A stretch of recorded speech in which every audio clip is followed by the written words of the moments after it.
Hello, welcome to episode 69 of Decentralized Revolution. It's the Mises Caucus podcast. I'm Aaron Harris, and I'm your host.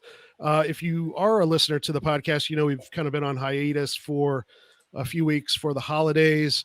Also, we've been lining up some bigger name guests. We've had some big names on the podcast in the past. Of course, Dave Smith, Tom Woods, Maj Toure, all kinds of guys. And Angela's been on a couple of times. Mike, of course, has been on. We're going to do a lot more live streams, just like this one with podcast guests this year. So look forward to that.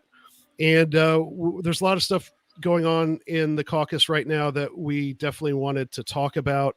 And so we just thought we'd do it as a live podcast episode. So welcome, Angela. Hi, thanks for having me. And Mike, how are you doing today? I'm good, man. All right. Take you in action. Yeah. Me saying hi to Mike, like I talk to him like once a day anyway. So yeah. So we're going to talk about the vice chair race, which of course has been a topic of conversation. People have questions, people have comments. We're also going to talk about Angela's race for chair, her, traveling to different conventions and things like that, other stuff related to Reno. And then I just wanted to start off on some general sort of cool caucus news. Mike's got several things, and so I'll let you talk about some of those, Mike. And one of the things that I think is pretty exciting is, our goal of like doing issues coalitions. One of our first big victories, we played a small but critical part in getting decriminalized Denver passed a couple of years ago, where they legalized psilocybin mushrooms. And there's something else going on with that in Colorado, right? Yeah, man. So some context there is when that happened, when the shroom decrim thing happened in Denver, that kind of was the launching point of what has turned into a psychedelic decriminalization, like revolution across the country. So like it was not long after that the state of Oregon decriminalized, I believe, they decriminalized all drugs. DC decriminalized psychedelics. There's multiple towns in Michigan and Massachusetts that have done it. Multiple cities in California that have done it. And so I was in contact with Kevin Matthews, the guy that headed up Decriminalized Denver not too long ago. And he was telling me about how they've got polling going out right now to poll the state of Colorado on how, the rest of the state feels about potentially decriminalizing shrooms or even like just natural psychedelics. I think he might be going for the whole thing. So, they're waiting the results of that. And, this guy came to me because, like I said, this was the launching point for what's turned into like a psychedelic decriminalization movement. And he was at the center of that. And he's watched it just be completely engulfed in wokeism, that movement ever since. Because, it's not exactly conservatives that are, pushing forward the psychedelic thing. But he's watched it get totally engulfed, and he is not woke. And so he reached out to me, and he really wants us and the Colorado Libertarian Party to play a role in that. And I was really happy to connect him with the folks over there. So that's one thing. I'm looking really forward to having the people in Colorado play a role in that. Another big issue coalition that's going on, and Angela has her thing going on in LA with this as well. But the Philly crew here in PA has launched don'ttreadonphilly.com.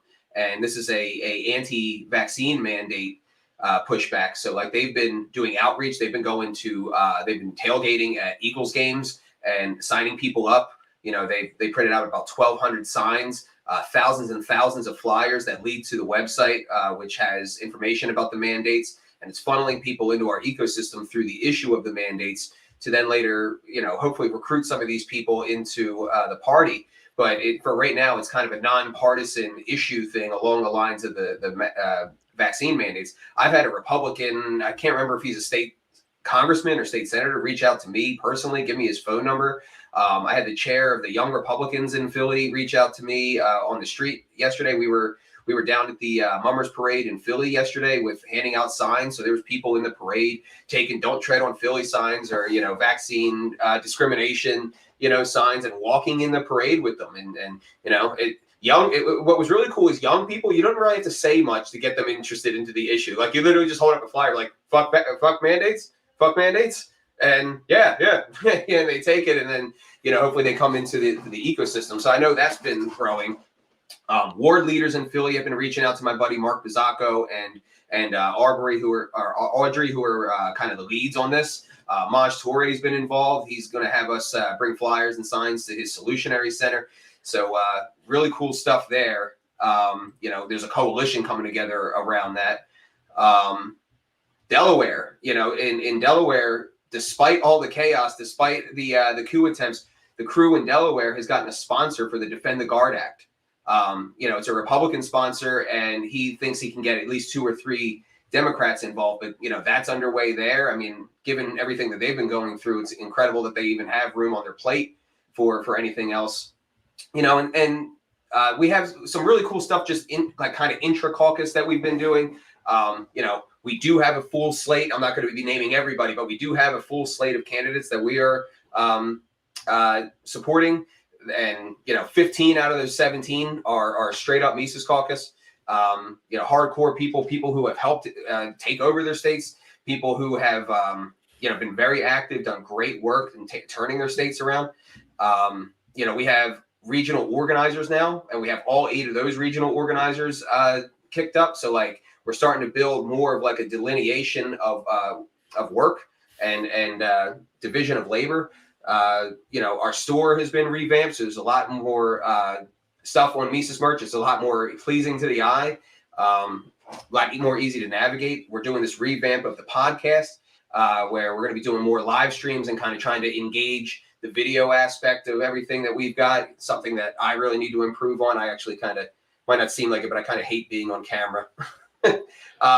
I've already got a couple people telling me to tell you to look up at the camera and not down at whatever. Well, it's above. I can't see you guys. Yeah, it's above my screen. We'll have to get you a consultant to get you a camera set up that works for you.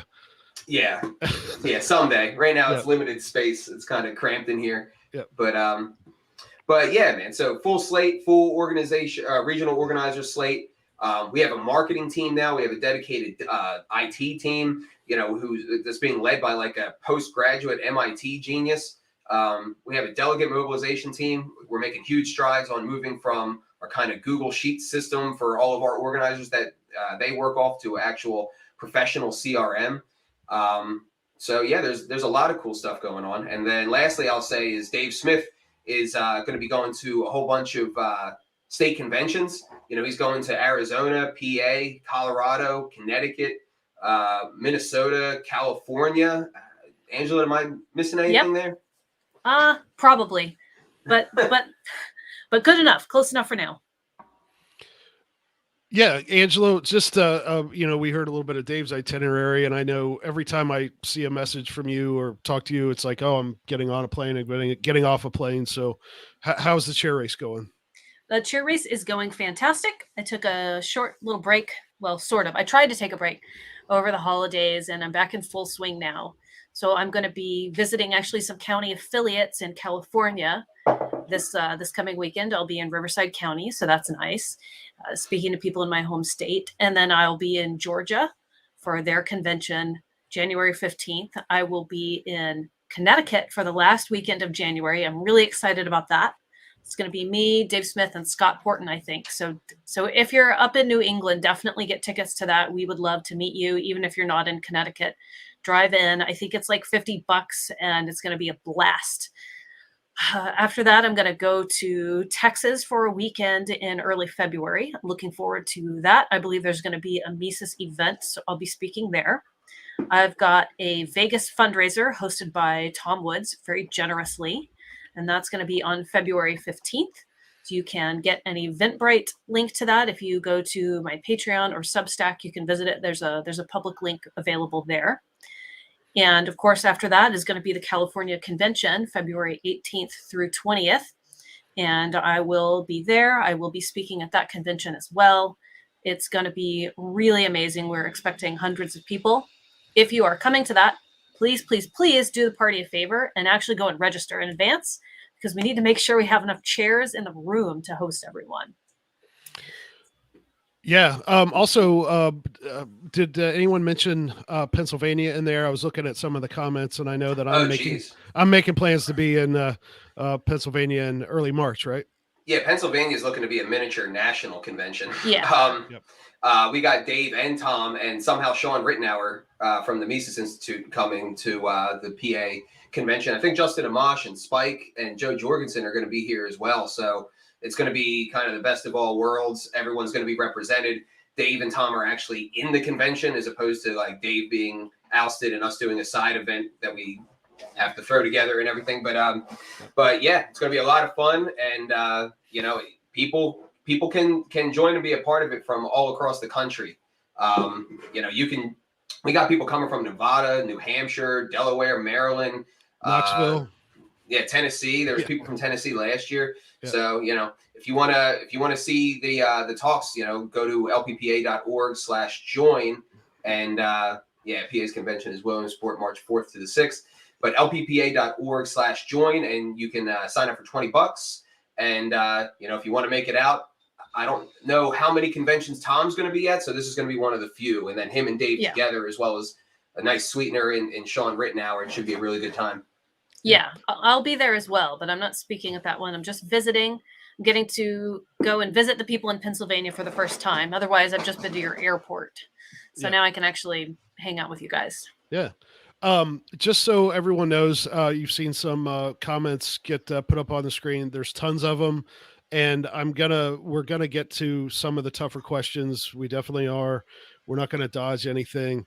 But I'm going to pick, especially if we get several of the same question, I'll pick a representative one. Some of the things that they just say Facebook user, it's some permissions issue as to where you log in from. So I'm not like muting that person, and they're not muting themselves. It's just a thing with our system here. So one question that we have gotten a couple of times is about the slate. You know, we've heard a lot about Reno. Most people who are tuned into this probably know a little bit about how the LNC is made up, how many positions, you know, who are we running? Are we endorsing people ahead of time? Et cetera. So whichever one of you want to jump into that. So I want to maybe I can actually preface this a little bit by talking about sort of the tone. I think that things have been pretty heated over the last week or so. Kind of things blew up on Christmas Day, which was really unfortunate. And I was not available to address it very much on Christmas because I'm trying to spend time with my family. And I've been out in sort of a rural area. But I think generally, sometimes we kind of become consumed with the battle. And this is like a Mises Caucus thing in general. We become consumed with the battle, and we fail to proverbially sheath our swords after we've won the fight. And, you know, the Jordan Peterson phrase is, those who carry swords and know how to use them, but keep them sheathed, will inherit the earth.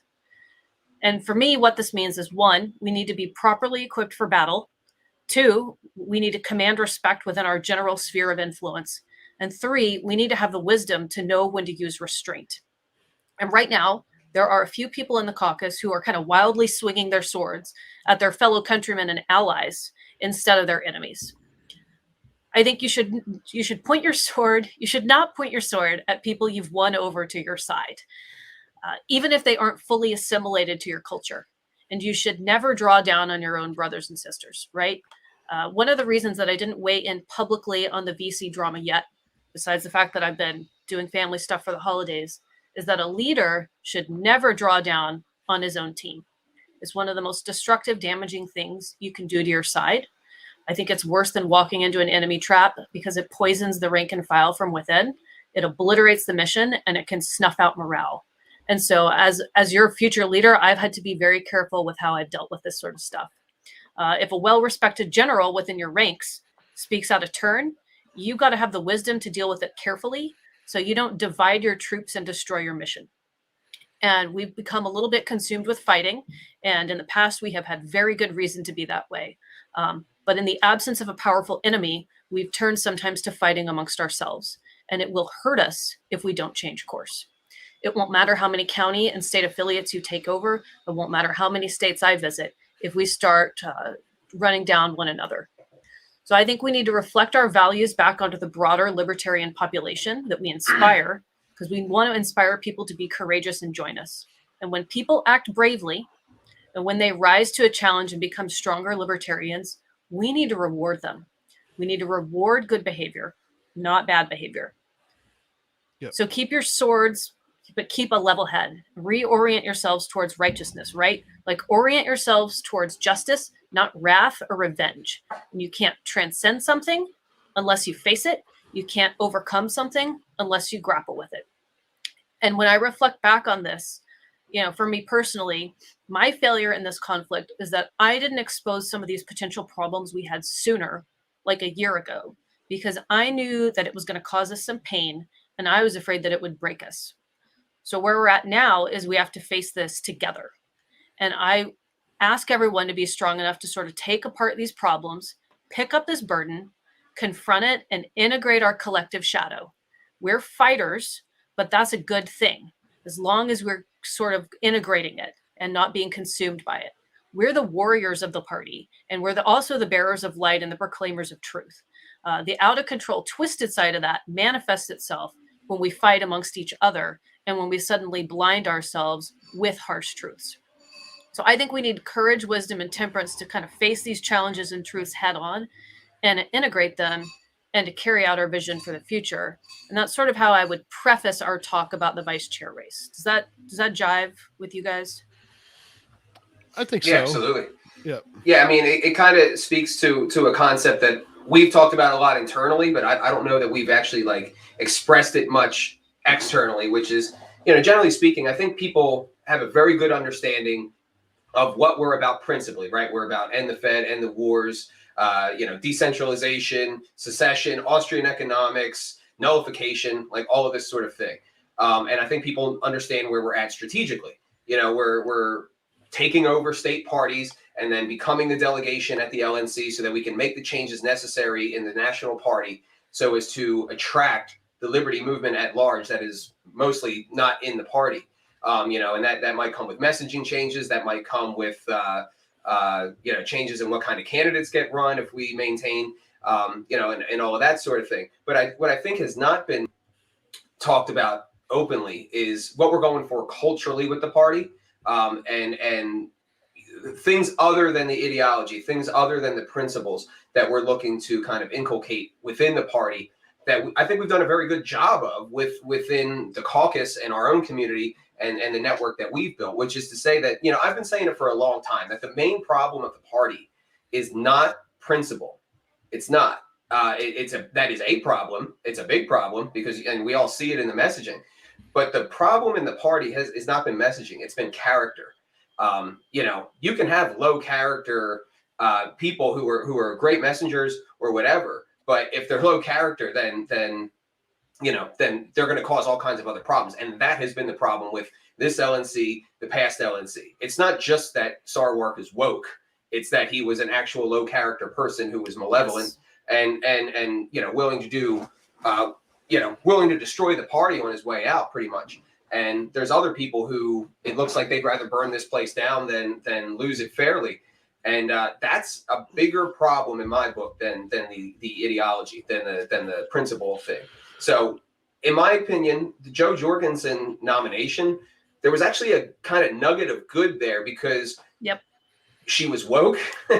She wasn't a strong messenger, but she was an actual libertarian. And that means, in my opinion, because she was the regression to the mean for the rest of the party, we've kind of already won the principle battle, like that. So the blue pill, the not really knowing what moment she was in, that is indicative of a cultural problem. And that's kind of the next big thing that we have to tackle. Yeah. And one thing I think that if we do want to sort of educate and bring along other big L libertarians who are, a lot of them just don't know how to respond to the woke stuff. They want to be nice. I know that a lot of people who are older, I'm kind of in the middle. I'm 46. So I see a lot of people older than me who are libertarians, but they don't really know how to respond to the woke stuff because they don't want to seem mean. They're kind of playing by the old rules.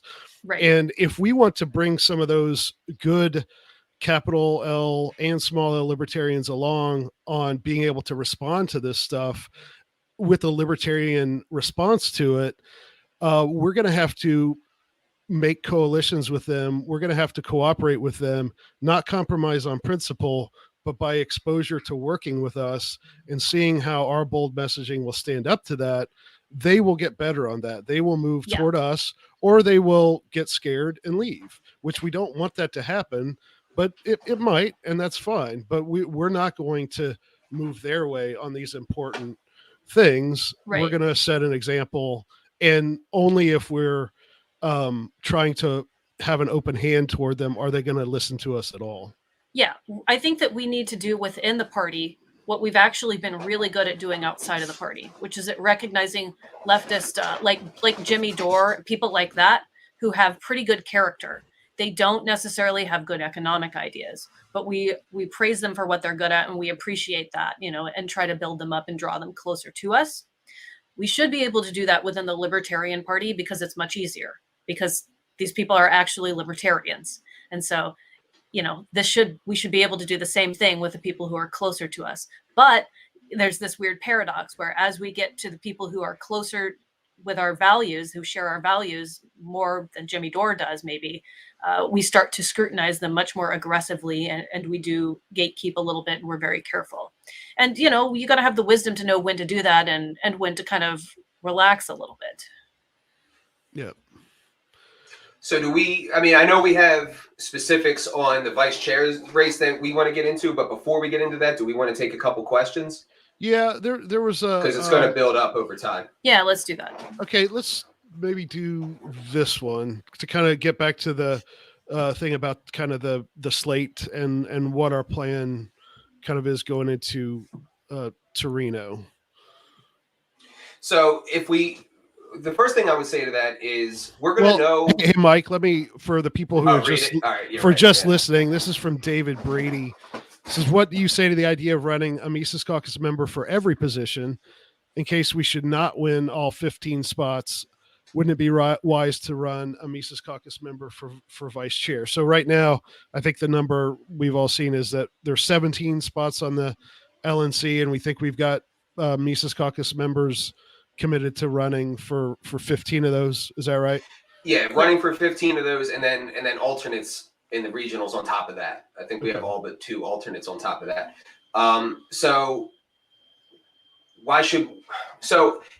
There's 2 parts of this question. One part of it is, what do we have available to us? Because you got to keep in mind, there are people who are running for chairs, committees, stuff in their states. It's not like we have an abundance where we can just, say, oh, we've got 80 people running for all these positions, and we get to pick and choose. We have to kind of deal with what comes across our plate, number one.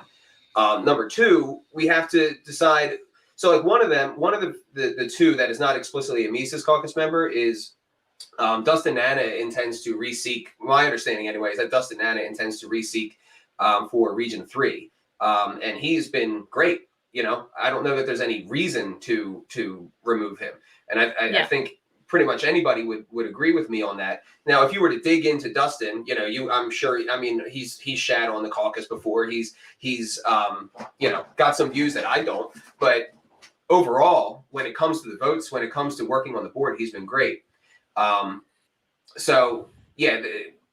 15, it's a matter of what we've got available and how good are the people that are not Mises there, because kind of part of the thing here is that we want to take over the party so that we can make it better and kind of scale up the strategy that we're discussing, like the local issues focus, the local candidate focus, but we also want to raise the character. And right now there's this war that's going on in the party, and the party is made up of more than Mises and Sarwarks.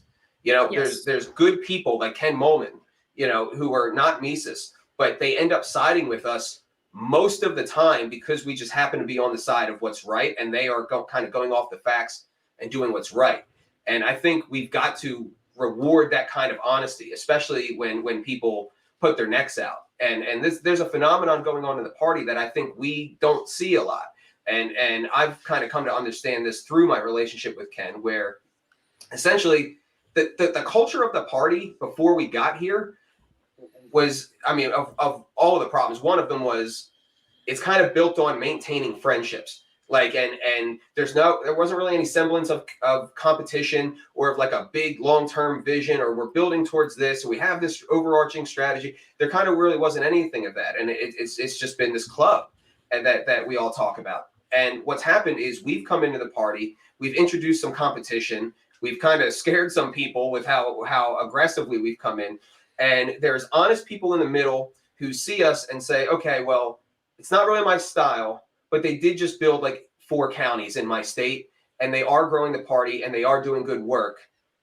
Let's see this through.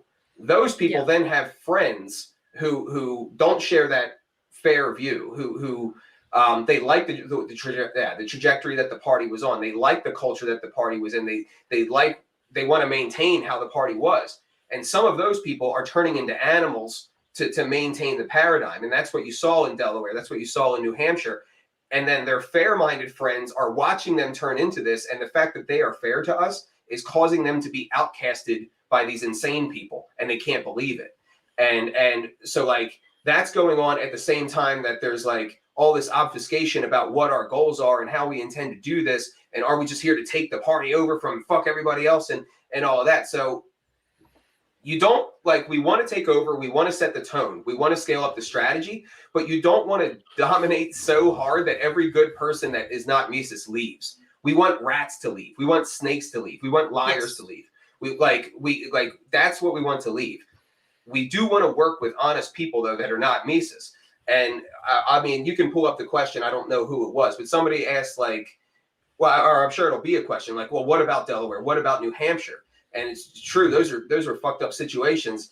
And there's other ones, I've got a fucked up situation in PA. There's a screwed up situation in Massachusetts, although I think and hope that that's going to be the smoothest of all of them. So there's this tendency to say, oh, well, why don't we learn our lesson? Every time that we try to extend these olive branches, it doesn't work. But the problem is that's not true. Right. There's a lot more states. You only hear about the states where it's a disaster. You only hear about the states where the animals bare their fangs and reveal their true colors to everybody. That's all you hear about. And for good reason. And we've had to do a lot of fighting and a lot of work and a lot to set that as right as possible. But you don't hear about the Ohios or the Oklahomas or the Washingtons or the Marylands or, all these other states where they work with people. And the fact that we do the most work has elevated them up through the party's hierarchy. And that was always the goal. I used to have a saying that I said a lot, that we want to become the engine of the party so that once we're on the highway, you can't just shut the engine off. Right. Yeah. And I think that one thing that's important to point out is that, I guess, and you guys may disagree with me on this, but it does look like we did kind of get burned. Our people there in New Hampshire, they voted for a non-Mises person to be chair. They thought she was an ethical person. She may have been ahead of time, but I think that, some unnamed conspirators kind of reared their heads behind the scenes and turned her into doing what she did. Well, what did our people there on the ground in New Hampshire do? What did we do as a board? What did a lot of people like Ken Molman, and them do? We all stood up against that. And we, we're certainly not going to vote for that person again if she ever runs for anything again. God help us. But that's right. The point is, if any of these people who we're extending trust to based on a good track record they've established, if they abandon that, we're not going to keep playing ball with them. And maybe we get, maybe we do get burned once in a while. But that's I don't want to go through. Did you lose me? Can you still hear me? Yeah, absolutely. Okay. Sorry. But, I don't think we want to go through this not ever wanting to work with anybody who hasn't, passed a quiz on human action. We're not going to get anything done that way. We do want to get in there, educate them, pull them toward us. And if they do lie to us, if they do cheat, if they do try to do something against the rules, we cut them off when we move on. Yeah. And another thing that I think that I really want to address is the concept of redemption. So, in California, we've had a couple of people who joined the caucus and dropped off because they were offended by something in the Facebook group or something someone said. whatever. I get a thicker skin in my opinion, but it is what it is. But then they came back like a year later or a few months later, and they said, you guys are really doing the work, and these other people did something unethical. I don't like it. I think actually you guys are right. And I don't want to cast those people out. I want to reward them and appreciate it when people draw closer to us, when they acknowledge the good work that we do. We've also had someone on the board who had a pretty bad vote in California in the beginning of the year. And it made a lot of us angry, and we were really pissed off and felt betrayed. And later that person came back to us and apologized and said, I see it your way now. You're right. What happened? I didn't understand. The people that influenced me were just totally wrong. I don't agree with them, and I want to be on your team. And so you got to use your best judgment in situations like that. But what we've come to see is that sometimes people are skeptical, and then when they have the opportunity to work with us, they're excited. They like what we do, and we've won them over like in multiple ways. And I want to make sure that we extend not just like an olive branch, but I guess like a seat at the table within reason to people who operate that way when we truly do change hearts and minds, because that's what we want to do. That's what we're supposed to do, right? We're Schrodinger's libertarian, gatekeeping everyone out of the party, but also changing their hearts and minds. Yeah. We're going to go to a question from my man, Matthew Butts, out there in California. How has Mike and Angela's working relationship been like with both Josh Smith and Eric Rodsep since Orlando? Can you give us some examples of projects you've worked on with the two vice chair candidates? We've had a lot of people wanting to kind of just get right into the vice chair thing, and I thought that was a good way to frame it. So one of the things that Eric and I worked on at the LP 50th anniversary event was probably about 5 hours at least of negotiating in good faith with other LNC members and people who had influence to keep Karen Ann Harlos on the LNC. That was a hell of a project, and there were a lot of calls to Mike as well. But that was face to face. Like, definitely he was invested in that. And I know that Mike has worked with Eric a lot too. Yeah, I mean, the three things that I've worked with Eric most recently and most importantly are New Hampshire, Karen Ann Harlos, and Delaware. And I'll give you the full behind the scenes like scoop on Karen Ann one especially. So the main goal, basically, I spent probably about 20 or 25 hours in the week leading up to the vote, talking to the swing voters, which were Eric, Ken, and Steve. And I worked out a deal with them because the most important thing was keeping Karen Ann on the board. That was the most important thing from where we were coming from. And so what I negotiated with them and what played out in the meeting until, they did a switcheroo on Steve Nikela, was that we essentially offer a pound of flesh while also keeping her on the committee. And in doing so, we're making a bet that by offering a reasonable alternative to kicking her off, like some other disciplinary measures, that they would expose themselves as not actually being interested in that and just wanting blood, and hope to change the narrative that way. So what we had talked about was, let's do mediation, let's censure Karen Ann, and let's she was going to take a break. Yeah, maybe she should take a break and but still ultimately remain on the board, and that seems pretty reasonable, right? And then Karen Ann would be able to make the arguments of like, well, if I'm censured, everyone should be censured, and it would evolve from there. And that's what played out, meaning like Eric held his end. That was very unpopular for Eric to do that with the associations that were worried about Eric having. Likewise with the Delaware thing. I've spent a lot of time on the phone discussing ideas on how we could workshop the motion that ultimately passed at the Boston meeting for Delaware, which basically was the LNC saying, okay, we're going to give data access to everybody that's claiming to be the leaders of this affiliate. They can then do a convention or even competing conventions if it comes to that, which is probably what's going to happen. And, let the membership decide. And we did that with Eric's help. And we did that with Ken's help. We did that with Dustin Nana's help. We did that with the help of several people who are not Mises. In fact, there's only really like 3 or 4 people who were closely associated with us on that board. It's Josh, It's Steve Nikela, it's Rich Bowen, and that's it. So anything that even goes anywhere near well on the LNC necessarily has to go through friendlies that are not Mises. And then likewise with New Hampshire, me and Angela were at the Florida convention when that happened. I started getting texts from people in New Hampshire, and along with us, Eric was there, Ken was there, Steve Nikela was obviously there, Karen Ann was there. We were all on the ground together in Orlando, and I started getting these messages, and I broke the story to everybody. Like, I'm the one that broke the story to Eric and to Ken and to Karen Ann and everybody. And Eric jumped right into action. He was in the videos with Karen Ann interviewing Joletta Jarvis for that whole thing. Yeah, he was literally sitting at a table with me and Michael Heise and Karen Ann, and then Stephen Nikela walked up later, and Ken Mullen. But it wasn't just like on a Zoom chat later. That happened too, but we were physically sitting together workshopping it. So that should, I hope that sets some people's minds at ease. Yeah. Do we want to get into a little bit of the? I actually have a question that I would like to address. Sure. Go ahead. I don't know if you can see it, but it's from Dan Pratt in New Hampshire. But LPMC at New Hampshire thought Joletta was on our side. We voted for her unanimously, and Sarwark henchmen in the LNC turned her on us and then destroyed our LNC supporters.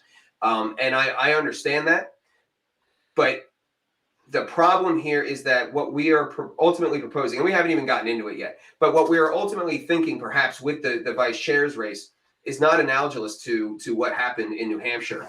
There was no 1.5 year long working relationship with Jarvis where that trust was established.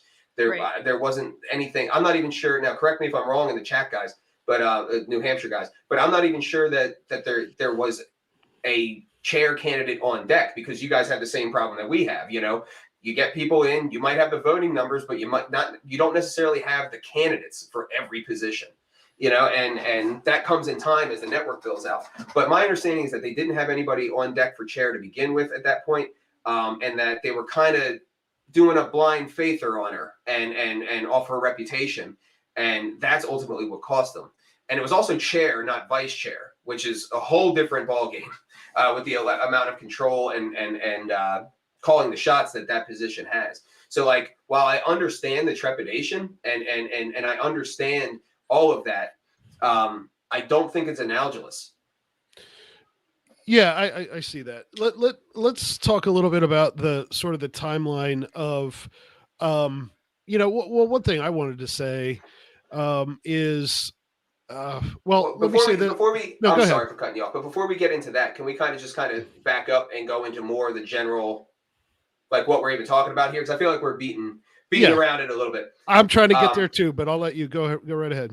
Okay, so let me state up front that there's one definitely positive conversation that this has caused from all of us, which is, and we're not set on this yet, but like, should the Mises Caucus only endorse Mises candidates?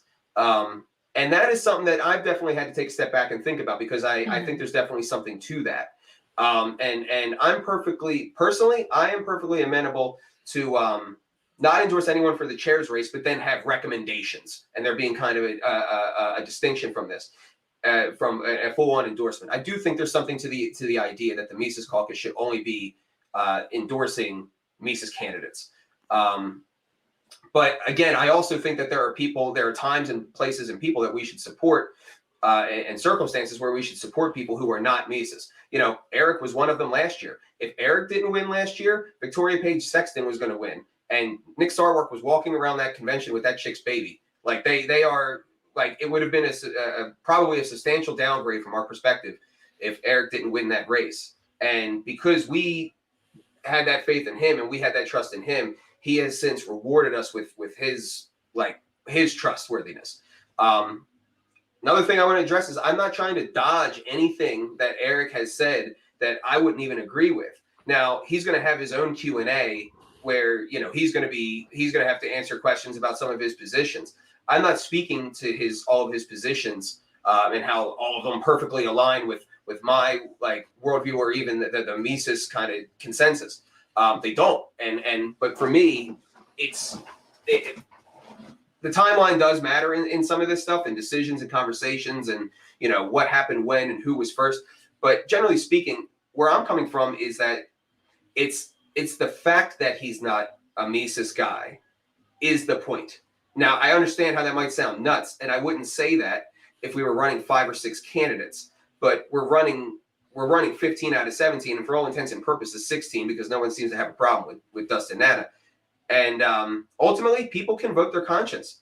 If people want to vote for Josh, vote for Josh. I can't make you do anything. I can't show up to your house and pull a Tanya Harding with a tire iron and do anything. The best that we can do is kind of have our professional experience working with these people, surveying our field of people, and making those recommendations. And at the end of the day, this is the last point I'll make, is we're talking about one position out of 17. Like, we're running Shane Hazel for Region 2. We're running Linnea Gabbard. We're running Mike Rufo. We're running Dustin Blankenship. Now, I know some of you guys, these aren't people with a platform, but these are people that in their regions, in their states, within the caucus have done tremendous amounts of work. Yep. We're running Harrison Kemp. That guy has flipped a state house rep in Maine to Libertarian and got him to introduce Breonna's Law and gun sanctuary, I think it was. Yep. So, like, we're running a hardcore slate. Defend the guard, maybe? Is that something that Harrison had worked on? Harrison's got a really good track record for legislative work. So that's another thing is and actually Eric has done some legislative work too. And I don't think that Eric's track record on the legislative work that he passed in the past when he was registered as a Republican was great. But there is a statute of limitations on that at a certain point. Not every single person in the Mises Caucus was born a libertarian. And some people have flipped libertarian in the past year. So we're going to have to extend a little bit of grace in that area. Everyone use your own personal judgment. But I do appreciate the experience that someone has had in that field, even if they used it for another team. Bring it over here. That's what we need. Because we really do want to go hard on some of this legislative work and lobbying. It's no joke. I'm really emphasizing it at the local level, but we've got to emphasize it because, lockdowns and vaccine mandates right now are they've kind of ruined our lives for the last 2 years. Yeah. Well, let's talk a little bit about kind of clarifying some of the timeline between, from Orlando until now.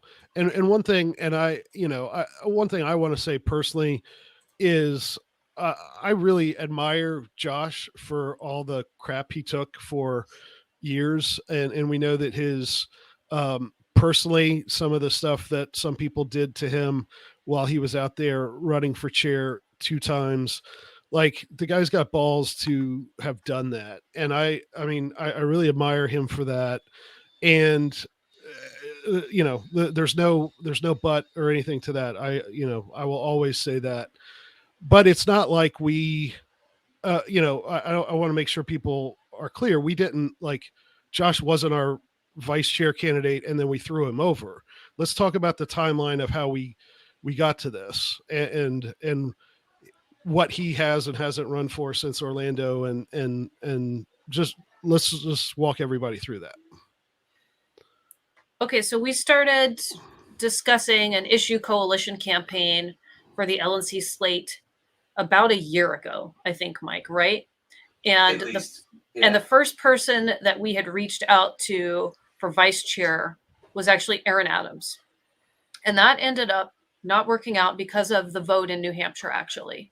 And there are still a lot of other things that I appreciate and respect about Aaron, but we thought ultimately that wasn't going to be a good choice for our guys.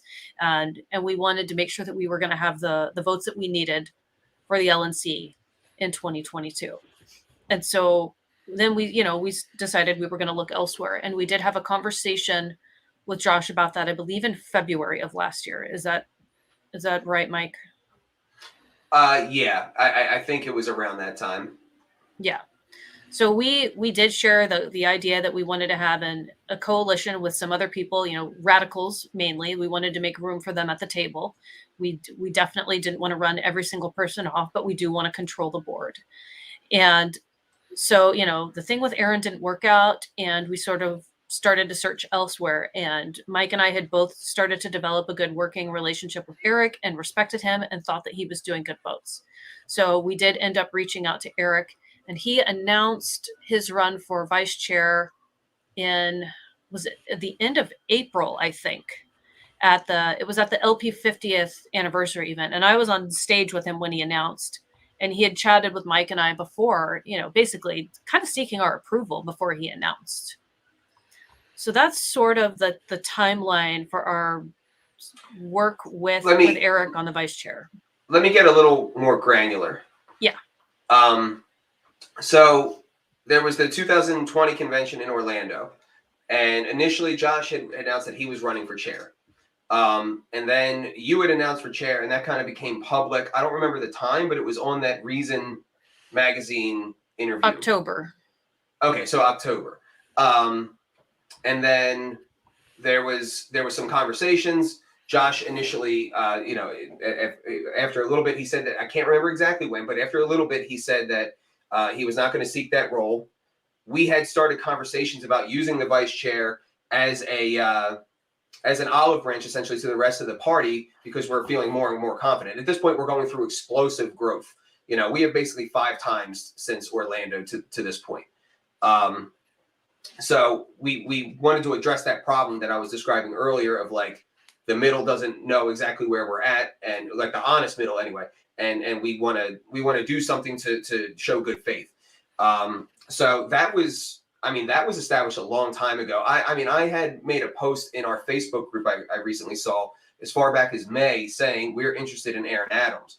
I became a dues paying radical in March of last year. And, that was because at the time we were looking at we were looking at Aaron Adams, and we had this whole like idea of we're going to have a coalition of principle with the Rads, and Mises and Rads voting together is how Spike won, and if we do it again, we'll win all over the place, and we'll support your guys if you support our guys. If there's a problem with one or the other, let us know. And this was going to be the big thing, was to kind of to draw on the Rads that support the Karen Anns, the Mark Montonis, the Aarons, and all of that.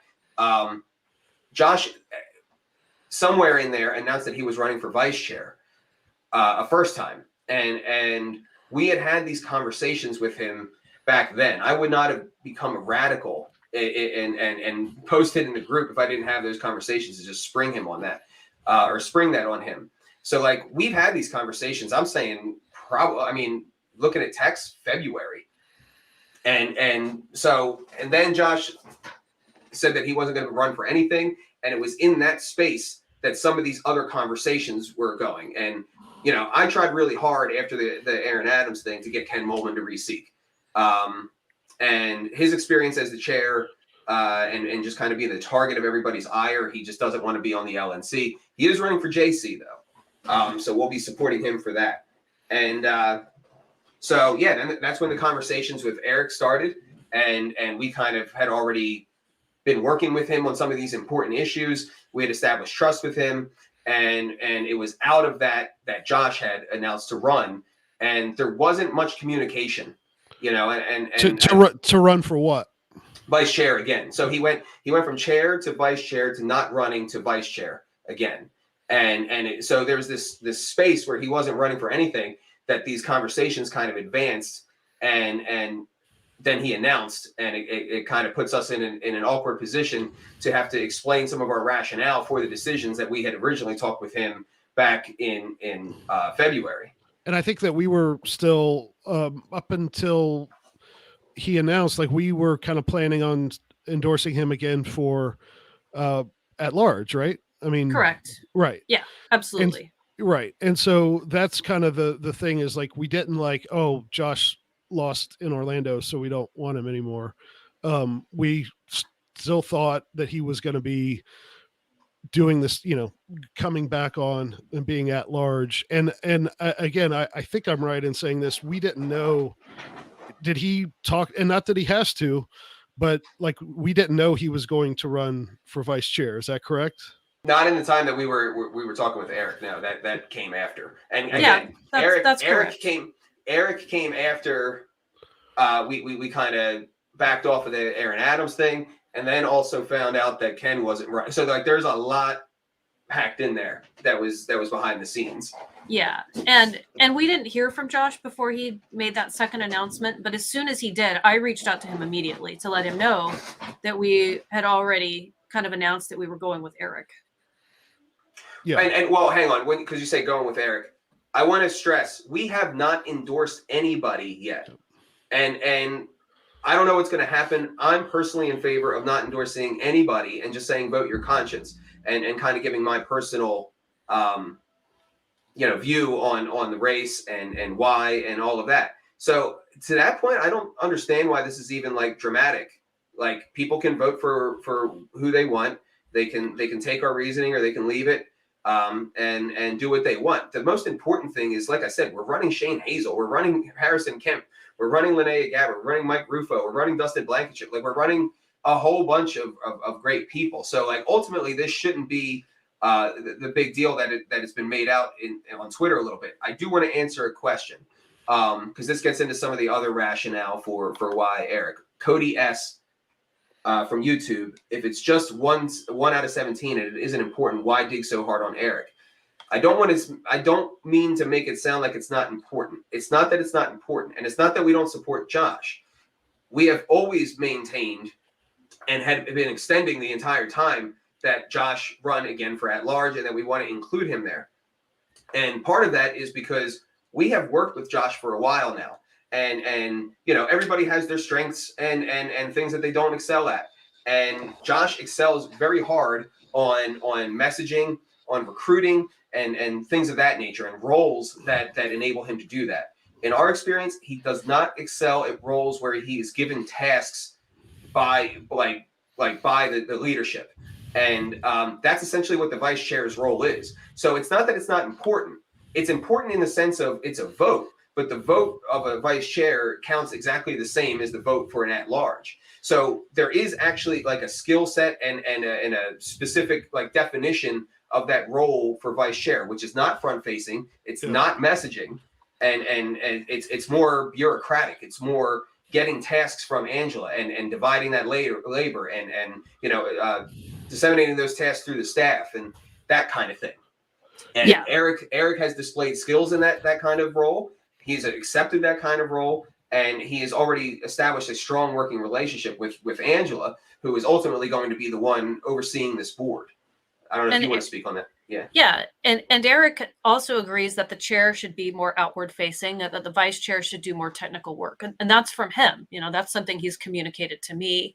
And, he's been workshopping a bylaws proposal, I believe, at the national level that would basically indicate the same. So I think that this is a good fit for us. Yeah. And to be honest, and, I hope this doesn't sound patronizing or whatever, but like, I think vice chair seems like a waste of Josh's talents. It doesn't seem like a good fit for someone who is such a good spokesman and who is like standing up for things that need to be stood up for. He's great at that. And I think that, I really like Ken Mullman. He's a personal friend of mine. And he, for the most part, I have one quibble with him. But he's a good vice chair because he's not in the limelight. He's not, going out there picking the fights that need to be picked. And so that's why if I, of all the people on the board, I probably know Josh personally, not as well as most of you guys do. And if I had that line open to him personally, I would probably say, why? Again, I just don't quite see the fit there. But again, he can do what he wants. So, and it's important to note that we are all talking as people who have worked with Josh in a professional capacity. There's other people who have worked with Josh in a professional capacity who agree with this. This is unanimous amongst our board that it's just not a good fit. And we've tried to build our at-large slate around the inclusion of Josh and strongly want him to be in that role because at-large, it's pretty much that. It's at-large. There's not much of a definition like of what that role is, meaning like, all right, you should probably get on some committees, but other than that, you're free to do what you want, and that is the kind of role that I think Josh excels in and what he has already to this point done very well for the party, for us, and for himself with. and we would like to continue that. Whereas, like I said, if Angela comes in and says, hey, you know, I've got 10 tasks and they need to be done in 2 weeks, you know, and we don't have the confidence in that Josh would do that the way that we do with Eric, but we do have the confidence that he would go out there and be a strong messenger, a strong recruiter, and you know, the rest of his strengths. Yeah, and it's nothing personal. I'm not a good treasurer. I'm a good chair. I'm good at spearheading projects. I'm good at delegating. I'm good at following up, getting things done, strategizing, political strategy, assessing other people's strengths and weaknesses. I'm suited for the role of chair. I have done secretary in a pinch for the California LP. I was able to pull it off. I didn't enjoy it, and it didn't play to my skill set. Treasurer doesn't either. This is how it breaks down, you know, like with human beings. There are natural hierarchies. There are people who are naturally gifted in one area and not naturally gifted in another.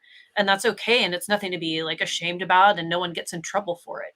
We're trying to work within the framework of reality and make sure that the people that we put on the slate are playing up to their strengths and that they're not going to be set up for failure. And that's also something we're taking into account. Yeah, and I just put a comment up, Matt C. I'm not sure who Matt is, but he said, I just don't think there's an actual problem here. Both of them can run, and it doesn't create any sort of risk of a different candidate winning. And that kind of makes me want to bring up something else I've seen in the chat, that people are saying, hey, do the members have a say in any of this? And obviously they do. And, you know, Mike, explain how would you explain that best? Because we don't poll our members on every certain thing. We have a board, we decide things. Sometimes we disagree. And I, you know, I've said this in our board chats already, is that I'm open to RodSep, but I'm not like gonna, you know, excuse every little thing. Like, I'm gonna look a little harder at him, especially based on some things I've heard lately. And we're going to give him a chance. And if he betrays the trust and anything like that, I see no evidence that he's going to do anything like that. But if I think he's not going to be a good libertarian and a good team member, then I will withdraw my support and encourage others to do the same. And that would go for people who, you know, other people who are in the caucus. If something, they go off the rails, we're not going to support them. But talk about how that's me as a board member, but what do members, how can they let their voice be heard? And what I know, because we talk a lot about what our donors, what our members, what our supporters think.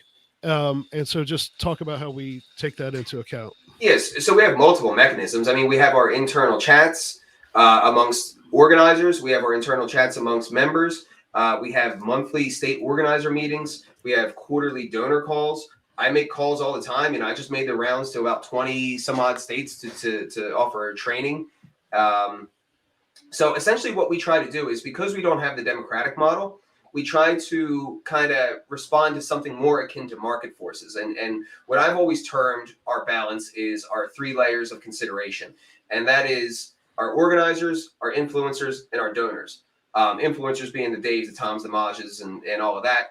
Donors being donors, organizers being organizers. And to try to kind of maintain a harmony between those 3.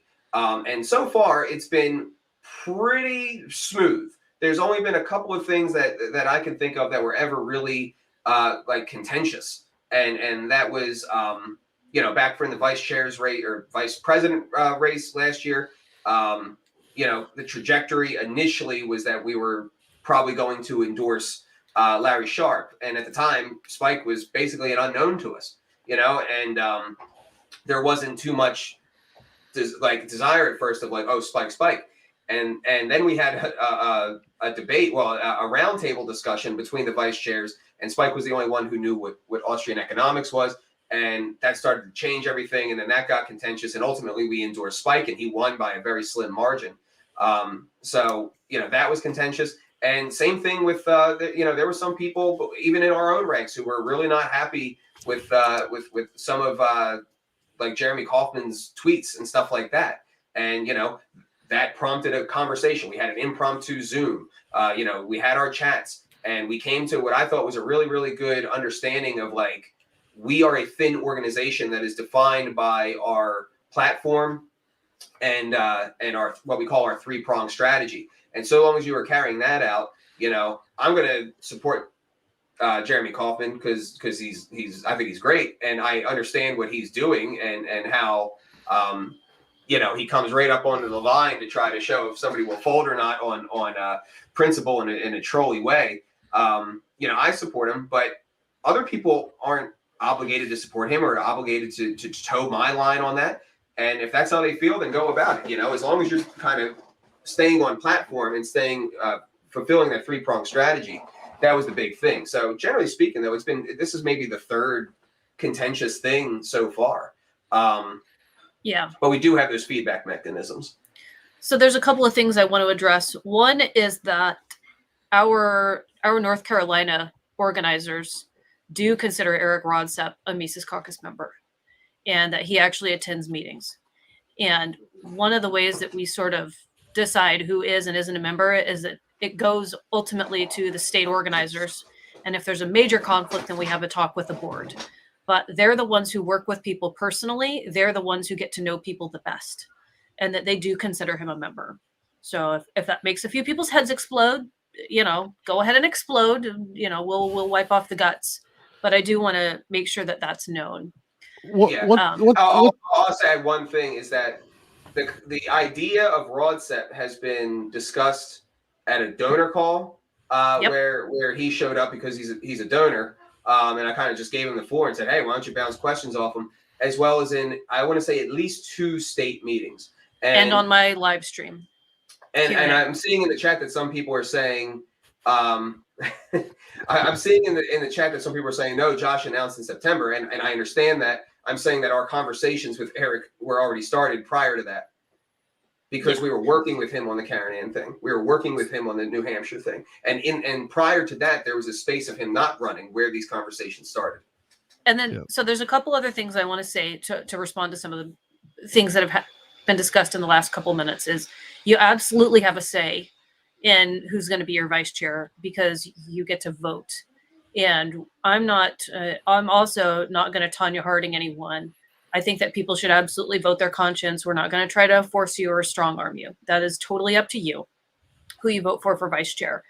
And if anybody gets on the LNC and starts acting a fool and trying to push lockdowns or gun control or anything else like that, we're going to have a majority. We're going to have a super majority. There's also a very good chance that if you start acting like a statist idiot on the LNC, you're going to get removed, not just your voice not heard, yeeted off the board. Especially since they've set that precedent with Karen Ann. So we're not gonna play nice like that. Let's take some of the hysterics down just a little bit. We're not going to be putting anybody up who I think is going to do anything insane. And barring that, even if someone does flip and have a Jekyll Hyde moment, they're not going to be able to even maintain their status as an LNC member. And I know that, I'm supposed to be neutral, but okay, so maybe I won't vote on it because we'll have a super majority. But I'm also supposed to be honest and forthright with you. And those are my honest feelings. We're not going to have any nonsense on the board the next 2 years. It's not happening. Yeah. This is a little bit kind of off to the side, but I know that we wanted to talk a little bit about our role. Not that he's pretty impressive guy. I had him on the podcast way back, but Spike Cohen, I think that, Spike Cohen would not have been on the ticket, right? Without Mises Caucus support in Orlando. Do I have that right? I don't think he would have won. I mean, correct. I strongly don't think he would have won. Jo Jorgensen had stated that John Mons was who she wanted. The fact that Spike won it all was a major slap in the face to the establishment. And, coming into that, Spike was a brony, right? Like he was into My Little Pony, and he was running with vermin, and he was kind of engaging in vermin tactics. Hey, Mike, Mike, you're not allowed to mention 2 people's names on this podcast, and you just broke the rule on one, so you have to refer to him as something else because, All right. When I first heard about Spike, and I was like, he's with that guy. I'm like, F that guy. I don't want to have anything to do with him. But I changed my mind once I talked to Spike. So. And wouldn't you say that Spike has actually improved through our influence? Because I would. Well, since sorry, Spike, we're going to take credit. We're going to take a little bit. Maybe a little bit, but I mean, just because it happened after we helped put him in there doesn't mean it happened because of us. But I think that is a good example of, there are sometimes Spike kind of does have a little bit of takes on something that I don't really like, but overall he's just pretty tremendous. I'm not going to take credit for Spike's evolution, but I will take credit for the platform that he's been able to parlay the vice chairs, or I'm sorry, I keep doing that, the vice presidential race into. I think we helped him with, and I think he knows that. Yeah. And I just wanted to bring that up, that's a good example of, and Spike, I think is like, there are guys like Alex Merced who, I think Ken Molman is like a member of no caucuses because he wants to work with everybody. And I think Spike is the opposite. I think he's a member of most, if not all, the caucuses. And that's, I think that as the Mises Caucus, we want to promote guys like that who do transcend caucus and who are good messengers. And I just wanted to shout out to Spike because he's been killing it lately. He has been. I'm sorry, I'm pointing out a chat question. Will Hobson on YouTube. Who does the caucus support for chair if, God forbid, Angela becomes unable to perform her duties as chair? Would we then be elevating Josh from at-large to chair? So the LNC will vote on it. Yeah, the LNC will vote for it. I mean, and that's what was the precedent with Ken Molman. Like, he didn't auto-ascend into chair. Because I know that's an argument, and that's a legitimate argument of like, oh, if there's concern, we could, they would just vote. And if you don't have faith in that, you can just pass a bylaws amendment at the convention that makes that the mechanism. Yeah. Yeah. Yeah. That's my one. I wish Ken would have maybe handled that a little differently, but Ken's I agree, but it is what it is. Yeah. And I think that the LNC would vote on that. Yeah. And to be clear is I don't think there's any chance that, and this is no diss to Eric Rodsep, but I don't think he would be the anybody's choice on this call or on our board to be the chair long term, other than as a caretaker until we could choose a new one to fill out the rest of the term, right? I mean, yeah, like I said, we can make a bylaws amendment for the convention to make that mechanism how we want, so that you're not locked into, like, from here and in the future to say, oh well, we have to treat the VC as a contingency. Yeah. Yeah. One other thing I wanted to bring up too is that I think most people are handling this well. I mean, I know we've seen some stuff on Twitter and a couple of, less than enlightened people here in the chat tonight, in my opinion. But for the most part, we are working this out, and we do need to remember one thing that keeps me up at night. And I'd be interested in Angela's take on this. And this is from my time when I was with the Libertarian Party of Ohio from 2010 to about 2016, and then seeing what we've seen in the past year or so going on is I think it's to the point where Dave said it well on one of his podcasts that, they went from, it's astonishing how quickly it went from we're a joke to, nobody, to you guys are evil, you'll never win because you're this or that, to the only way we can stop Mises is by cheating. And so I think that's still a very real possibility. And again, I'm the worrier on this, and I'm the outlier, but I am constantly telling people we need to have everything everything lined up for Reno. We need to have everybody we can who is a delegate or an alternate in Reno at the hotel, or as close as possible to the floor. We need to not let up a single bit until this is done. It's like in sports. Correct. Like sometimes the referees and the umpires, I'm a former baseball player. Sometimes if the umpire is squeezing you, the strike zone as a pitcher, you can't do anything about that. You have to work with the strike zone. And so the thing is to be so good that it doesn't matter that he's screwing you on not giving you that strike.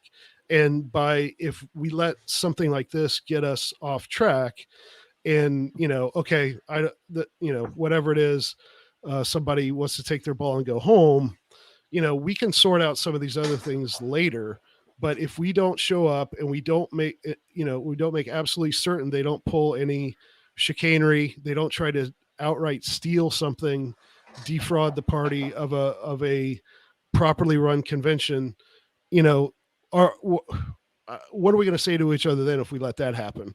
Because some of us get a little pissed off that, oh, this person didn't support that person, and meanwhile we let something horrible happen. So I hope we can, the people who are really upset about this will stay and continue to talk and try and work this out. And because I want to build up a lead so big over the next 5 months that the wildest stuff that these people can dream up will not matter.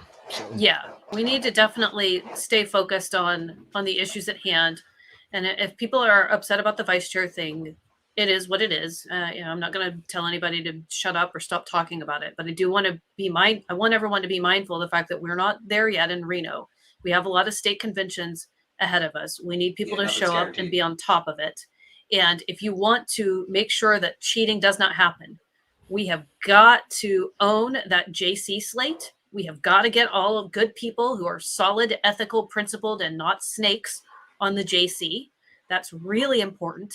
And you need to do the same thing at your state conventions. And you need to block any kind of sketchy online voting where people can easily manipulate the data. Yep. I don't want to be a Luddite. I'm really annoyed that I have to write people's names down on paper and we have to take the time to count them. But we had it in California last year. And it wasn't because the person who designed the online voting app was bad. It was just that it was flawed and it had some holes that people were able to exploit. And they did. So if you want to be concerned about something, that's definitely something to be concerned about. Be on top of your online voting. Smack that shit down. Do not do it at state convention. Make sure that you have the right people in judicial committees, and you've got to swarm them with numbers, audit votes, double, triple count everything. We got to get our guys elected as delegates. That's really important. Yep. I want to point out a couple of chats. I'm going to do a softball and then I'll do a harder one. But Keith Knight, if McArdle supporters had to link LP voters to her best contribution, proof she's the real deal, what would it be? I'm going to give a couple answers to this, and then I'll let you brag about yourself, Angela. But my answers are the fact that she's got this in Los Angeles, that she has this ballot petition effort underway to stop the mandates. And that is the issue of our time. And she's out there in the streets. She's out there in the committees. She's out there, actually putting it on the ballot for people to have that choice. So, I mean, that's pretty major. Something like that is not that's not like a 400-person town council kind of thing. Like that's LA. It's 4 million. It's huge. I've got a personal angle on that. One of my closest friends from grad school lives in Los Angeles, and was until COVID, very sort of culturally left, but not very political. And she sounds almost exactly like Angela on the mandates and stuff now. She's terrified for health reasons about the vaccine and stuff like that. And she's just over the moon happy that Angela and the people there, the LP there in LA County, are doing what they're doing. And so that's just one example. Like, I would have never thought this person would even know what a libertarian was. And if she knew, she wouldn't want anything to do with us. But because of Angela, she's doing that. And another sort of personal thing, I went to, there was a Students for Liberty event in Nashville. When was that, Angela? September, something like that? October. And we went there, and she wore her taxation is theft dress, her AOC parody dress. And like, it was, Angela did great. Everybody wanted to have a picture with her. She could talk to everybody about, why she's running, who she is. She's very good at the retail politics level. And she's, and again, this is not I'm not saying this to try and, suck up to him or whatever, but like, I really admire Josh for being able to get up and do what he did and is doing as a libertarian spokesman. And Angela is every bit as good as that, if not better. And so to have a choice, to go from a good candidate like Josh, the last 2 times, which I'm sure he would have won if it weren't for COVID in Orlando, and we'd be having an entirely different conversation now. But the fact that we've got Angela now, I'm very happy about that. So, Angela, you want to brag? Do you want to brag a little bit about what you think the answer to that is before I point out the next one that I want to, the hardball one? Yeah, best contribution. I would say that it's probably medicalfreedomla.com right now. That is the website. You can see where we're working on the anti-mandate initiative. I'm waiting on the city of Los Angeles to do the final approval round. I've had a call with people from the city of New York to get them organized to file a referendum, an initiative to overturn the city of New York's vaccine mandate as well. And if anybody is worried that maybe I might get squishy on messaging, anybody is a little bit nervous, you can just remember that I went on the local news with a guillotine I built in my apartment, and I rolled it out in front of LA City Hall, sent out press releases, and it had a fake severed head that said no vaccine passports. We had quite a good turnout at that event, and if anybody's cringing and clutching their pearls, believe it or not, the response was overwhelmingly positive. People loved us. Even members of city council, or not city council, the city workers came out and whispered to us, I got the vaccine, but I don't agree with the mandate. Thank you for doing this. Yep. Angela, did I get the address right up yes, there? Okay. Yes, that's right. That's our site. We are hoping to release our initiative within the next couple of weeks. So we need to get the city approval finalized on the language. It is a nightmare dealing with these mostly nice but incredibly incompetent individuals. And I also need to hire a fundraiser. So if anybody has experience fundraising, it's just over the phone. You don't need to be here in LA in person. You need to be experienced with making calls to large donors and cold calling people from a vetted list. Please reach out to me. Okay. All right, I'm going to try to stop commandeering your job after this, Aaron. No, that's this is what it is. But it was Dennis Pratt at 829. The problem here is someone who stood up for us should be rewarded. That's the emotional pain here. So yeah, and I want to address that because there is obviously a lot of people, and I've seen other comments here who are like, well, I know Josh, and I know what I get with him, and he's got the platform and all of that kind of stuff. You're right. It is emotional, but a couple things there. Well, first of all, Josh absolutely did stand up for you. He has stood up for us. And, that's why we spent probably thousands of hours, mobilizing the entire country, our network across the entire country around him for 2 conventions, trying to get him chair, getting him in at large, standing by him with all these fights on the LNC.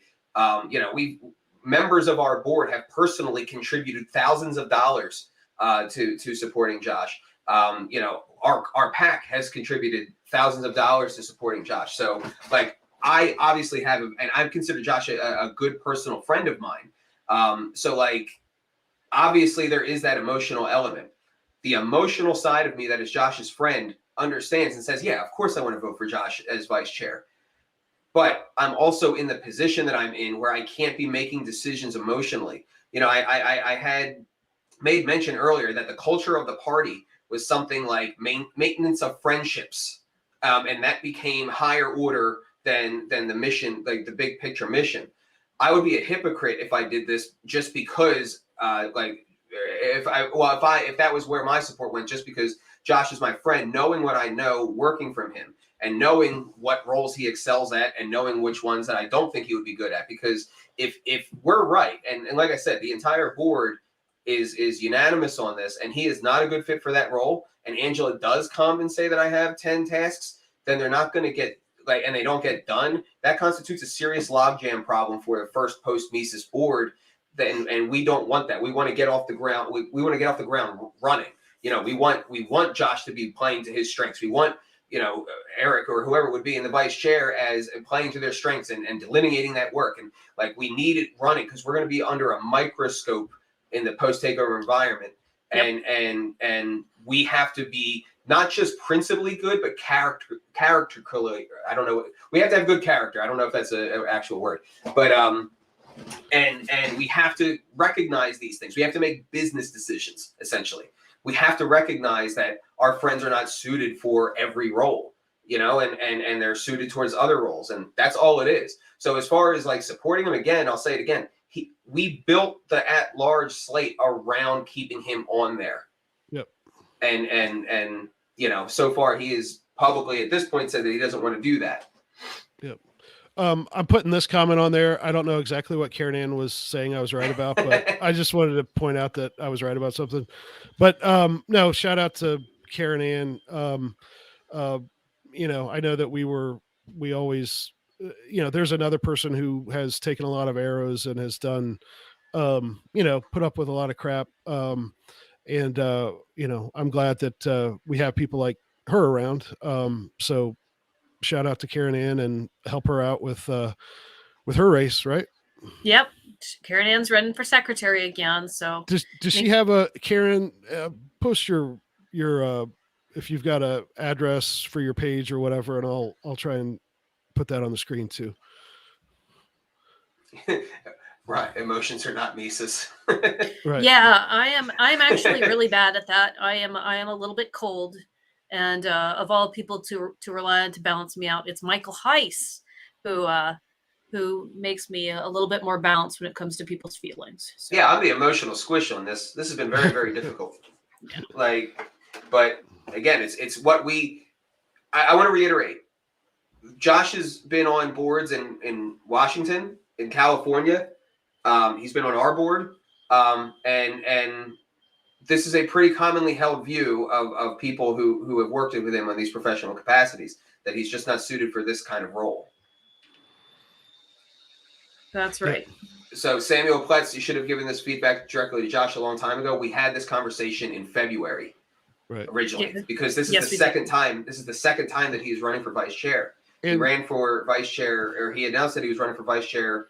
I forget what it was, but we had the conversation back in February, and now we're in a position where what was internal conversations between me and Josh, between us and our organizers, and kind of kept in that capacity, has now been spilt onto Twitter and necessitating us doing something like this. And we've had private conversations since then as well. And I've put this comment up here. Say again, if this is from Gary Tarbell, part of his comment, I'll say again, if there was confusion or ambiguity about what Mises Caucus thought was Josh's best role to fill, that's a failure in communication. And I agree.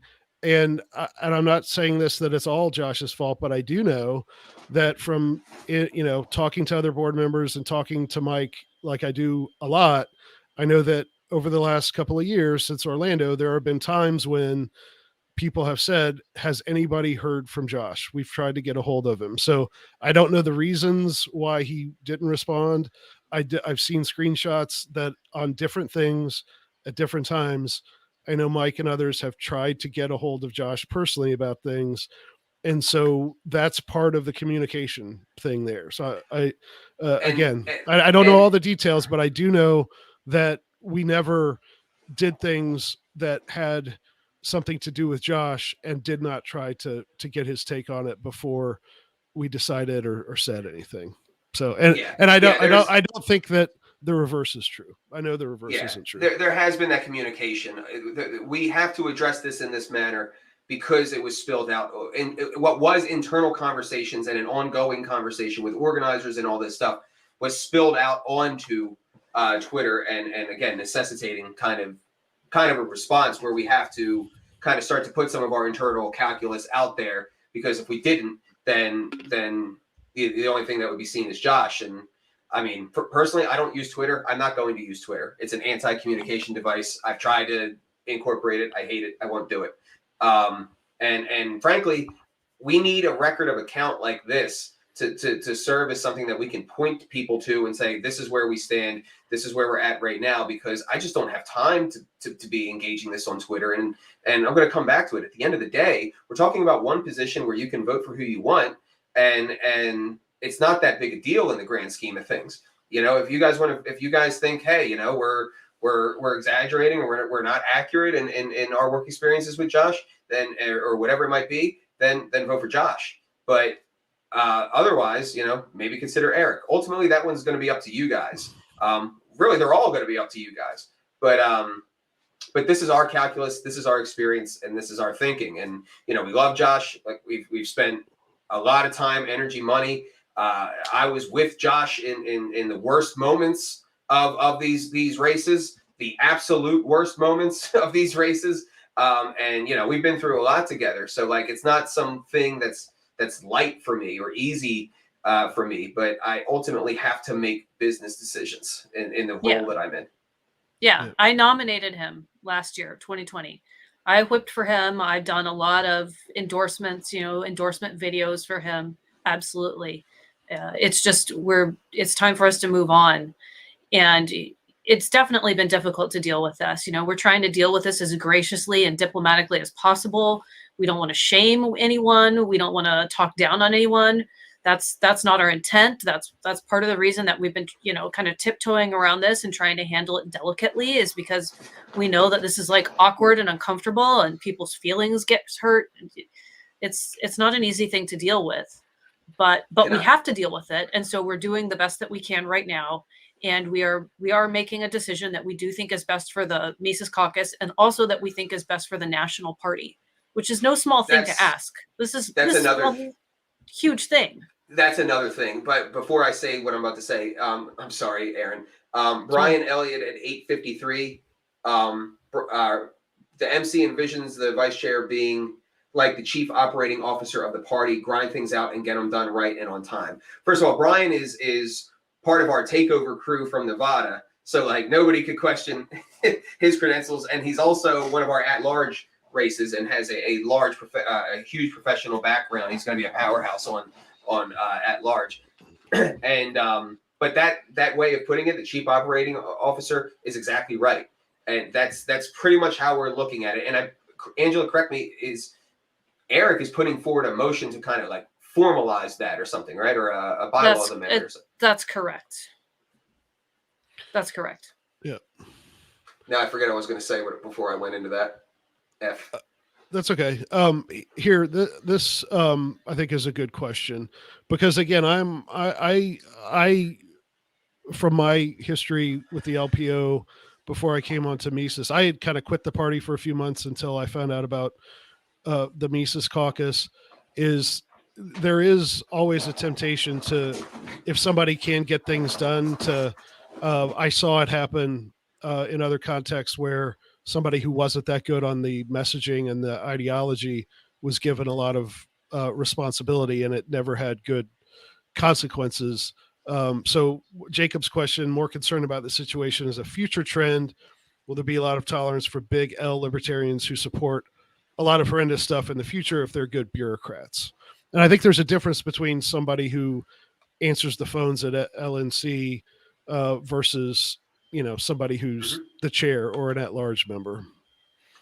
So a couple answers to that. One, it depends on what you mean by a lot. I don't think 1 out of 17 is a lot, to right off the bat. But 2, no. Like we intend to. So basically what we're trying to do, and I've been saying this privately, I've never said it publicly. People are going to get pissed off. Fuck it, whatever. Essentially what we're trying to do is, to the extent that it can be done within the current framework of the Libertarian Party, is privatize the LP. Now that can't be fully done because it's a democracy and it's a political party, and you can't do that. But what we can do is, through our organization and through our infrastructure, tamp down the random element, as much of the random element associated with a democratic governance model as possible. And what that allows you to do is to implement a 10-year-long plan, or X amount of time long plan, which I don't think has ever happened in the history of the party. Right now, the party, because it's a democratic governance model, with, we'll say we'll carve out 6 months for campaigning to get back into your seats. you got a 1.5 year long time horizon that you're acting on, and that the incentives of that are just all short-term thinking. So we want to change that and put in a 10-year long plan or something where it's like, yes. So instead of saying, how do we maximize the number of votes in the presidential election? It might be something more like, how do you get 1,000 city councilors and start nullifying the shit out of everything that we can? Like, and so to answer your question, that's we are trying to maintain that long-term vision through the duration of achieving it. So yes. Fundamentally, we're going to need people who endorse that, support that, are down with that, and will move that forward. Yes. And Eric, in my conversations, is down with that. And I will also add in that Eric's going to have to answer some of this on his Q&A, but I think some of the stuff, and this is why I hate Twitter, it's an anti-communication device. I think some of the stuff that's been put out there on Eric is either old or overstated. Again, we're talking about people that me and Angela have personal relationships from. I have never once sat down with Eric, and I have on multiple occasions, and talked with him and said, man, this guy really just smacks me as an insane wokester, and I want that. Right. You know what I mean? Like, that's correct. Like we're kind of in the middle of purging bad characters who happen to be woke out of, well, I shouldn't say purging, but we are beating our opposition that are bad characters that happen to be woke. And like, what do you think? We're just going to turn around and say, that's not what we want to do anymore. It's a self purge. People are self-selecting out of the party who do not agree with us ideologically. And I'm okay with that, Yeah. Oh no, it's the takeover. It's when I think takeover, it's really Jesus take the wheel, we're taking over. We're not kicking you out of the car, but a lot of people are going to throw the door open and roll out because they're terrified of our messaging. And that's okay, like good luck. Yeah. I've gotten several low quality comments from this person, and I don't know this person, but he actually has a good question, I guess. So I'll throw him a bone and put this up. Can we please address the censorship of Josh versus the promotion of RodSep at some point? I know Josh has posted all through this tonight, which is fine, and we did have some questions as to why we didn't have him on to talk, and I think Mike, you could probably answer that the best, but sure. Angela. So, go ahead. Sorry. No, either one, whoever wants to grab it. Go ahead, Mike. I'll glom onto you.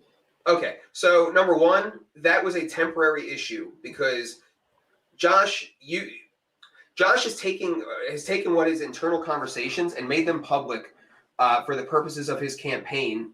And like I said, I don't think everything about Eric is entirely accurate. I don't think that the narrative around Eric is entirely accurate. And putting us in this position to where we have to do this when it was a internal conversation that was originally had back in February, he's hurting. Like at a certain point, it's starting to hurt the interests of the caucus. Some of the people that we've run have gone across the country, or that are running. We are running for LNC, have gone across the country multiple times to support Josh, and have fought hard to support Josh. And so he's turning this into a spectacle on Twitter, and there's a risk there of eroding trust in the brand through some of this. He's going to disagree with me, but some of this, what I feel is misrepresentation. And so that really pissed us off. It's like, what are you doing? Like there's all this drama, and it's not really a productive conversation. It's like this wham bam thing on Twitter, anti-communication on Twitter. And we're seeing tweets where like people are like, oh, I'm going to pull my money from the caucus. And Josh is saying like, don't do that yet, and stuff like that. So like, it's almost like he's so mad that he's down to hurt the interests of the caucus. And if he's going to do something like that, then I don't see why we are going to, promote him. That being said, we did talk, we are going to continue to talk, and we sorted that out, and we are going to allow it from here on out. But that was the rationale. Like, is you're not going to hurt the interests of the thing that we built and then get favors from us. Like, that's got to be sorted out. You can't do that. Yep. Yeah. Please don't go hating on the organization that you're trying to get support from. That's not going to work out. And I think that, like, if he's going to campaign against Eric, that's absolutely fine, because that's what politics is. It's going to be campaigning. but smearing and bad mouthing the leadership of the caucus and the organization that helped to fundraise for you for 4 years. And, like I endorsed him in 2020 in person at the convention. Mike has been there for, like, we've all been very close in the past. That's not a good precedent, and it's not something that we want to encourage. And I think that is okay for us to have that opinion and to act out what we think is in the best interest of our organization, and honestly, kind of in the best interest of Josh too. And maybe that's not our place to decide, but to a certain extent within this framework, it is. And I'm not against doing something like this with Josh or hosting a debate with Eric, but given the way that this went out unfettered on Twitter, and I just frankly don't have time to engage in that. Correct. We have to do something. So we had to address it. This wasn't designed to be a free-for-all conversation with us and Josh and Eric. This was designed for us to get out and explain our reasoning and why we made certain decisions. And that doesn't mean that we can't have a public conversation with Josh and Eric in the future. Yep. Another thing that has kind of come up is the issue of Josh posting in the Mises Caucus Facebook group. I'll let you guys speak to that, but I do know that I get sometimes complaints from different people about why didn't my post get approved, and this is only tangentially related to the Josh thing, but there's a couple things going on there. We get tons and tons of comments. We try to keep things germane, and we have to, if certain words that are, we would love to be able to talk about certain things in certain ways, but to keep our page from getting strikes and stuff like that, sometimes people don't get approved because we're trying to, keep low profile on some things. And sometimes our mods are just kind of overwhelmed. That being said, that being said, specifically, what has been the issue with Josh posting or not posting in the Mises Caucus Facebook group, and is that censorship if all his posts aren't approved? Yeah, it was only a few over the course of the time frame that this has started in Twitter. But again, I kind of already explained my reasoning for that. It wasn't even all me. Our moderator did it, but for basically the same reasons. And that is now sorted out. And, I'm down to allow it if we're going to allow Eric's at the same time. But there had to be something of a bringing down of the temperature, because this is frankly not what we consider to be professional. To be making a big Twitter beef about it, where it was our internal conversations before that. Yeah, and I want us to have a professional organization. So my idea of professional is probably very different than the current LNC board idea of professional, right? But it still means that we're behaving, like adults and treating each other with respect and not trying to, mischaracterize something. And I can't believe I've gotten a few of these comments tonight about way too much censorship by people who claim to be libertarians. Like, if you can't say whatever you want to say in my living room, right? The Facebook group belongs to the caucus, and we won't have a Facebook group if we get a couple more strikes. Right. And so but we currently have access to that space, and we have to try to run that as best we can. And it's not censorship if we don't let anybody say anything. We get to decide who gets to say stuff in there, as long as Zuckerberg lets us, I guess. Yeah. Sorry, I interrupted you on something there, Mike. Well, I was just going to say that to us, that we have a different idea of the function of the Facebook group than the users, like the posters of the Facebook group do. From us, it's an asset that we manage that is essentially a funnel. We get people that join the group. By joining the group, they answer our questions. By answering our questions, our moderator takes that information and plugs it into our opt-in form. And it's a means of getting people into our ecosystem so that we can recruit them in real life into the party and build counties and do all this stuff. So for us, that funnel utility is the key thing there, and we can't lose that, and we can't get strikes, because we've gotten strikes, and it seems random. Like there's no rhyme or reason for us. So there's a little bit of paranoia on that. Yeah. Let's see. We don't have a whole lot more time. I know we didn't want to go too much past where we are now, but are there things that we haven't brought up or that we want to reiterate? Or let me say to Cody, who offered a lot of the low quality comments, meet me in Reno and I will buy you a drink and you can address some more of those comments to me. Sometimes my sense of humor is really dry for people who don't know me, so it's all good, and I will buy you a drink. So come say hello. So, do we want to talk anything about? Well, one thing, this is kind of not off topic, but on a topic we haven't got into in too much detail. One question we get a lot about Reno is which days should I show up and things like that. Do we want to talk about just the need of what people need to do to get ready to go and to make sure they're there for when the important stuff happens? So I don't know that there's a definitive answer to this yet, because I'm still not sure if we should be encouraging people to get in on Wednesday or Thursday. I can say that we're in the process of booking a whole lot of rooms and really moving forward the delegate mobilization process. But if you can get there on Wednesday the 25th, that would definitely clear you of anything, and stay until Monday. That's the really important thing. Stay until Monday. Don't saddle yourself with a flight out on Sunday when there's still business. Yeah. That historically has been a problem.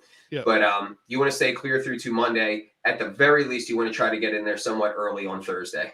But Wednesday would be the safest. And you guys are tired of me relating this story. I'm going to do a short version of it. In 2012, I was at the Libertarian Convention in Las Vegas.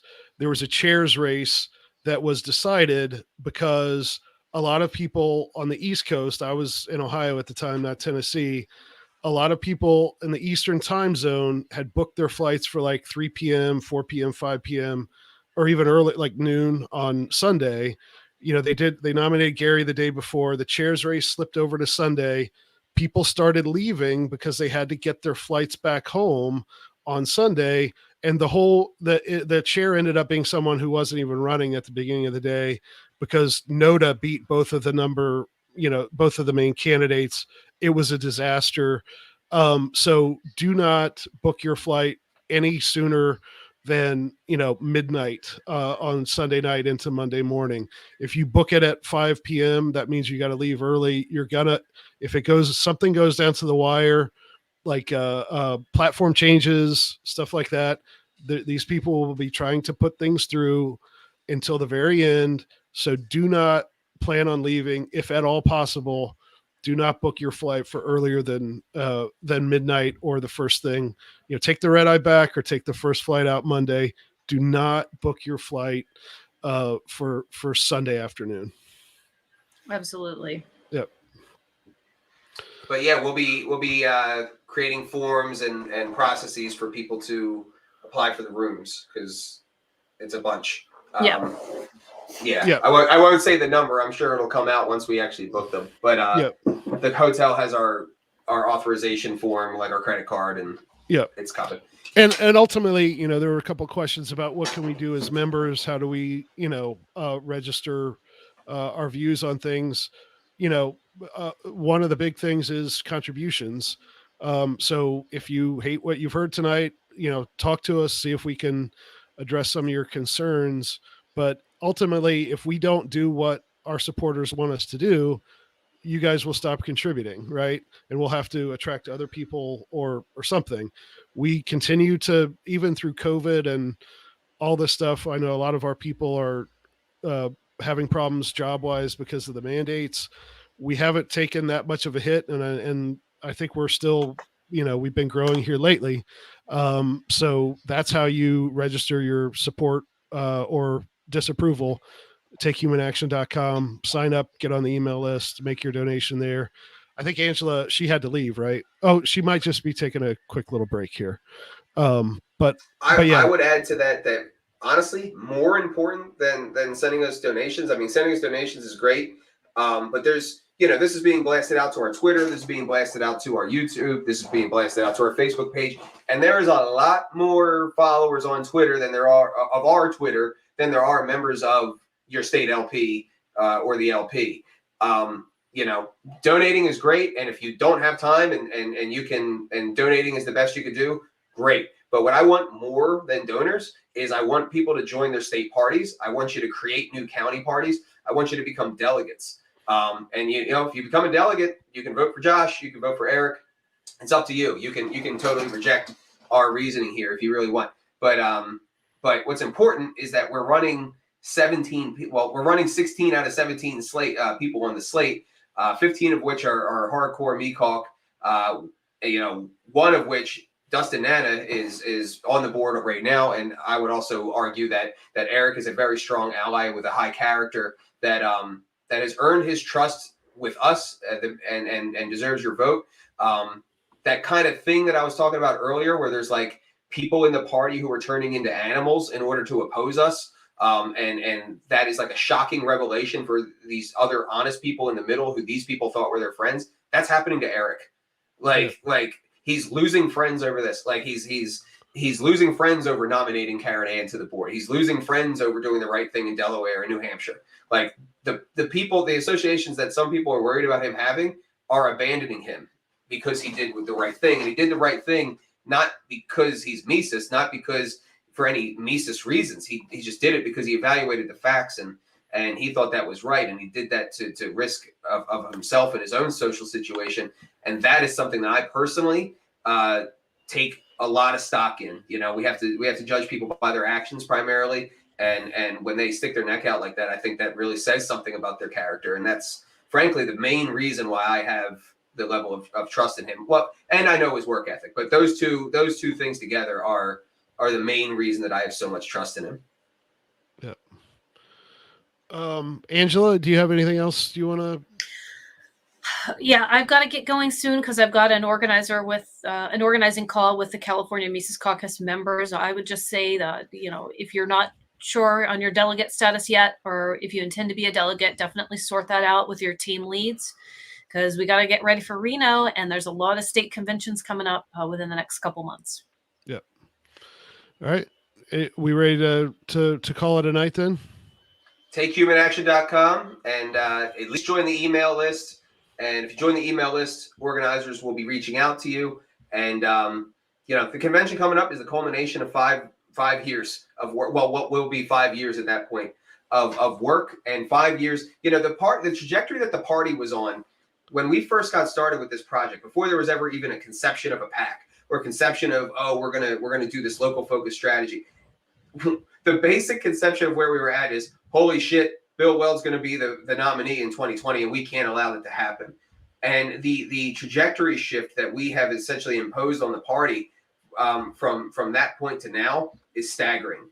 And you're seeing the revulsion against that when you see what happens in New Hampshire, when you see what happens in Delaware. And we absolutely have to fight that with everything. But don't lose yourselves in the fight. Don't forget that there are Oklahomas. There are Marylands. There are good people in the party who are not just us that deserve to be able to work with us. And that's what I'm asking, is to show some good faith to that element with this particular seat. But with or without that seat, we're going to be in very, very good position. Yep. All right. Decentralized Revolution podcast. Check it out. We've got almost 70 episodes, including episode 55 with Ron Paul. Like I say, we've got some big names. You can probably guess a few of them coming up that we're going to try to do as live streams. We're going to continue to do some of the regular, recorded podcasts. If you want to suggest a guest or comment on my low quality comments, I'm on Twitter at Liberty Aaron, AARON. So let me know there. Guys, thanks for coming on. I know that we've been wanting to do this for a few days, but the holidays, we were all doing that stuff. But I appreciate everybody taking their time out to listen. And thanks to Mike and Angela. Thanks. All right. Thanks, guys. Thanks, guys. All right. Bye-bye.